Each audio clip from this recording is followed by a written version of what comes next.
കർഷക കൂട്ടായ്മയുടെ നേതൃത്വത്തിൽ ഇന്ന് ഈ ക്ഷീരസംഘത്തിൽ ഒരു സമരം സംഘടിപ്പിക്കുവാൻ കാരണം എല്ലാവർക്കും അറിയാമല്ലോ. നാളിതുവരെയായി ഈ ക്ഷീരസംഘത്തിൽ നടന്നു വരുന്ന അഴിമതി നമ്മൾ ഒരുപാട് സമരങ്ങൾ ചെയ്തിട്ട് പോലും അതിന് ഇതുവരെയും ഒരു അറുതി ഉണ്ടാക്കുവാനോ അതിനൊരു ശാശ്വത പരിഹാരം കാണുവാനോ സാധിക്കാത്ത സാഹചര്യത്തിൽ വീണ്ടും നമ്മൾ ആ സമരമുറയിലേക്ക് വീണ്ടും നമ്മൾ എത്തിപ്പെടേണ്ടി വന്നിട്ടുണ്ട്. പുതിയ ഭരണസമിതി വന്നതിന് ശേഷം അവർ വന്നാൽ ഇവിടെ ഒരുപാട് മാറ്റങ്ങൾ കൊണ്ടുവരുമെന്ന് പറഞ്ഞ് പുതിയ ഭരണസമിതി കയറിയിട്ടുണ്ട്. അവർ വന്നിട്ടും നാളിതുവരെയായിട്ട് എന്താണ് ഇവിടെ ചെയ്തതെന്ന് ചോദിച്ചാൽ ഇവിടുത്തെ ക്ഷീരസംഘത്തിനെ പൊളിച്ചെടുക്കുന്നതല്ലാതെ അതിനൊരു പുരോഗതി ഇതുവരെയായിട്ടും ഉണ്ടായിട്ടില്ല.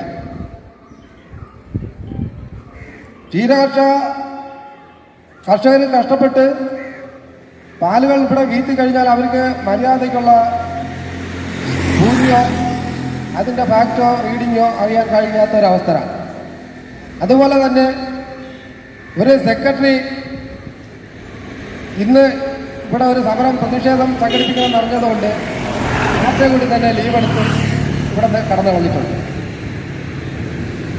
5 ദിവസത്തെ ലീവിനാണ് ഇപ്പം പോയിട്ടുള്ളത്. ഒരു ഭരണസമിതിയുടെ അംഗീകാരം കിട്ടാതെ ഒരിക്കലും ഒരു ഭരണസമിതി സെക്രട്ടറി ലീവെടുത്ത് പോകാൻ പറ്റില്ല. പിന്നെ ഇവിടുത്തെ കാര്യങ്ങൾ ആര് നോക്കും? ഈ കർഷകൻ്റെ കാര്യങ്ങൾ ചോദിക്കാനോ പറയാനോ ആരുമില്ല. കർഷകൻ ആരെങ്കിലും അവരുടെ ആവശ്യങ്ങൾ ഇവിടെ പറയുകയാണെങ്കിൽ കർഷകൻ അടിക്കാൻ നിൽക്കുന്ന ഒരവസ്ഥയിലാണ് ഇപ്പോൾ ഇവിടെ നമ്മൾ ക്ഷീരസംഘം പോയിക്കൊണ്ടിരിക്കുന്നത്. ഇവിടെ നിന്ന് തിരിച്ചുവിട്ട പാലുകൾ മറ്റുള്ള സംഘങ്ങളിൽ കൊടുക്കുമ്പോൾ 48 രൂപ ചില്ലറ പൈസ വില വീഴുന്ന അവസ്ഥയിലാണ് ഇന്നത്തെ അവസ്ഥ പോയിക്കൊണ്ടിരിക്കുന്നത്. കർഷകന് വേണ്ടപ്പെട്ട രീതിയിലുള്ള കൂലി വർധനവ് ഇവിടെ കൂട്ടുന്നില്ല. അവന് വരുന്ന സബ്സിഡി പൈസ കൃത്യമായി അവരുടെ കയ്യിലെത്തുന്നില്ല. ഈ കർഷകൻ രാപ്പകലില്ലാതെ കഷ്ടപ്പെട്ട് ഉറക്കമൊഴിഞ്ഞ് അവൻ്റെ ജീവിതം മുഴുവനും ഈ കന്നാലി വളർത്തലിലേക്ക് ജീവിതം അർപ്പിച്ചിട്ടും അവർക്ക് രക്ഷപ്പെടാൻ പറ്റാത്തൊരവസ്ഥയിലാണ്. ഇവിടുത്തെ ഉദ്യോഗസ്ഥ വൃത്തങ്ങളെല്ലാം അവർ ലക്ഷങ്ങൾ ശമ്പളം വാങ്ങിച്ചും അവർക്ക് നേട്ടങ്ങൾ കഴിയുമ്പോൾ കർഷകൻ ഇന്നും ദാരിദ്ര്യത്തിലോട്ടാണ് പോയിക്കൊണ്ടിരിക്കുന്നത്. ഇവിടെ 250-500 പേരോളം പാല് വീത്തിക്കൊണ്ടിരുന്ന ഒരു പെരുങ്ങുഴി സംഘത്തിൽ ഇന്ന് നിലവിൽ ഒരു 10-80 താഴെ ആൾക്കാർ. ഈ പുതിയ ഭരണസമിതി വരുന്നതിന് മുമ്പും 280 പേരുണ്ടായിരുന്നു. ഇപ്പം അവിടെ നിന്നാണ് വീണ്ടും താഴ്ന്ന് കർഷകരെല്ലാം പശുവിനെ വിറ്റ് അവസാനം ഈ ക്ഷീരസംഘത്തെ കൊണ്ടെത്തിച്ചിരിക്കുന്നത്. ഇവിടുത്തെ വലിയ നേതാക്കന്മാർ വന്നു നിന്നാണ് ഇവിടുത്തെ ഇലക്ഷനിലെ നേരിടുന്നതും അവരുടെ വാക്കുകൾ വിശ്വസിച്ച് അവർക്ക് വോട്ട് കൊടുത്ത കർഷകരിന്ന് വഴിയിൽ തള്ളപ്പെട്ട രീതിയിൽ നിൽക്കുകയാണ്.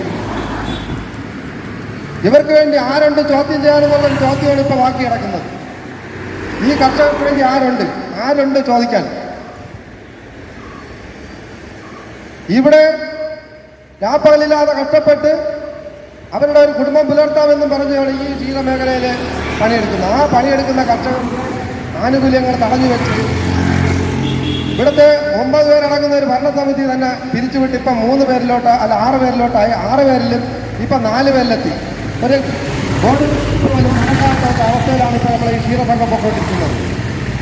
അപ്പം ഇതിനൊക്കെ ഒരു അവധി കാണാൻ വേണ്ടി, ഇതിനൊരു അവസാനം കാണാൻ വേണ്ടി നമ്മളെ കർഷകർ എല്ലാവരും ഒരുമിച്ച് കൂടേണ്ട അവസ്ഥ വീണ്ടും വന്നിരിക്കുകയാണ്. ഇനി ഇതിനേക്കാൾ വലിയ രീതിയിലുള്ള സമരമുറകളും അല്ലെങ്കിൽ ഈ സംഘത്തെ നമ്മൾ ഉപരോധിക്കുന്ന രീതിയിലേക്ക് നമ്മൾ പോവേണ്ട അവസ്ഥയുണ്ട്. ഒരു ദിവസം ലോക്കൽ സെയിൽ എത്ര രൂപയുടെ സെയിലാണ് ഇവിടെ നടക്കുന്നതെന്ന് ഇവിടുത്തെ ഭരണസമിതിയുടെ പ്രസിഡന്റ് ചോദിച്ചാൽ അതിന് കണക്കില്ല. ഇവിടെ എത്ര രൂപയുടെ പുണ്ണാക്കാണ് വിറ്റഴിഞ്ഞു പോകുന്നതെന്ന് ചോദിച്ചാൽ കണക്കില്ല.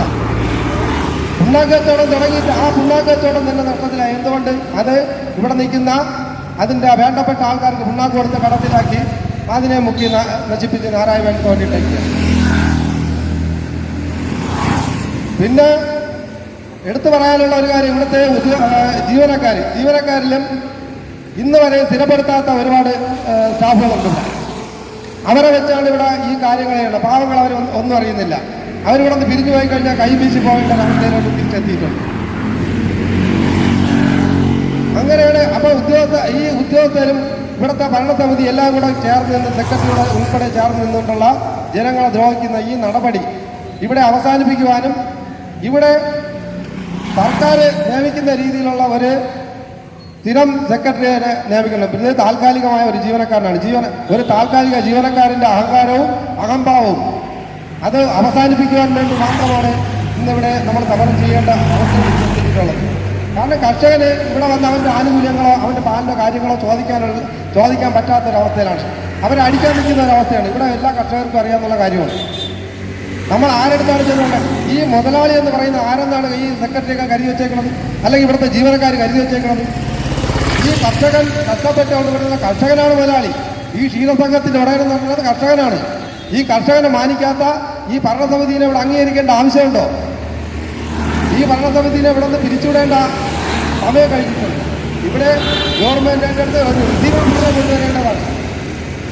ഈ കർഷകന് അർഹതപ്പെട്ട കൂലികൾ വാങ്ങിച്ചു കൊടുക്കാനായിട്ട് സാധിക്കുന്നില്ല. 39 രൂപ ഇപ്പോഴും വില അടിക്കുന്നതിന് 39 രൂപ 40 രൂപ അവരൊരു ഫിക്സഡ് റേറ്റ് വെച്ചിട്ടുണ്ട്. അതിൻ്റെ തൂക്കുന്ന മിഷനറിയിൽ അതിലും തിരിമറി വെച്ചിട്ടുണ്ട്. അപ്പോൾ അതേ അവസ്ഥയാണ് ഇപ്പോഴും പൊക്കോണ്ടിരിക്കുന്നത്. അപ്പോൾ ഇതിനു മുമ്പ് നമ്മൾ സമരം ചെയ്ത് നമ്മളെ വേണ്ട കാണേണ്ടവരെല്ലാം കണ്ടപ്പോഴത്തേക്ക് ഇവിടെ ഒരു മിഷനറി കൊണ്ട് വെച്ച് അന്ന് 48 രൂപ 50 രൂപ വില വീണുകൊണ്ടിരുന്ന ആ സംഘത്തിലാണ് ഇന്ന് 39 രൂപയിലും 38 രൂപയിലോട്ടും വില പോയേക്കുന്നത്.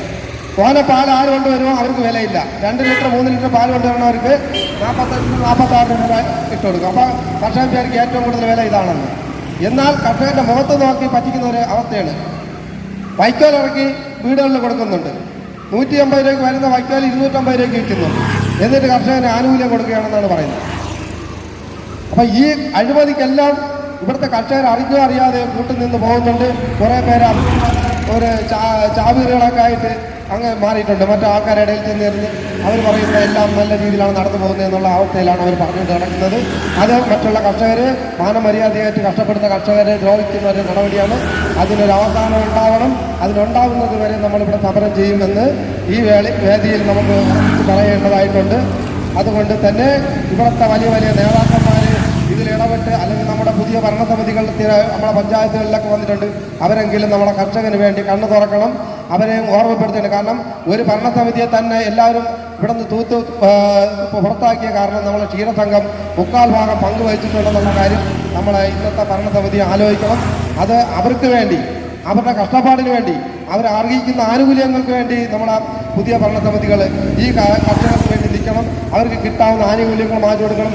അതുപോലെ തന്നെ ഇവിടെ ഒരുപാട് അഴിമതികളുണ്ട്. അത് പുറലോകത്ത് കൊണ്ടെത്തിക്കാൻ വേണ്ടി നമ്മുടെ ഭരണസമിതിയുടെ ഭാഗത്തു നിന്നും അതിനുവേണ്ടിയുള്ള മുൻകൈ എടുക്കണം. ഇത്രയും കാര്യങ്ങൾ പറഞ്ഞുകൊണ്ട് ഞാൻ നിർത്തുകയാണ്. നന്ദി, നമസ്കാരം.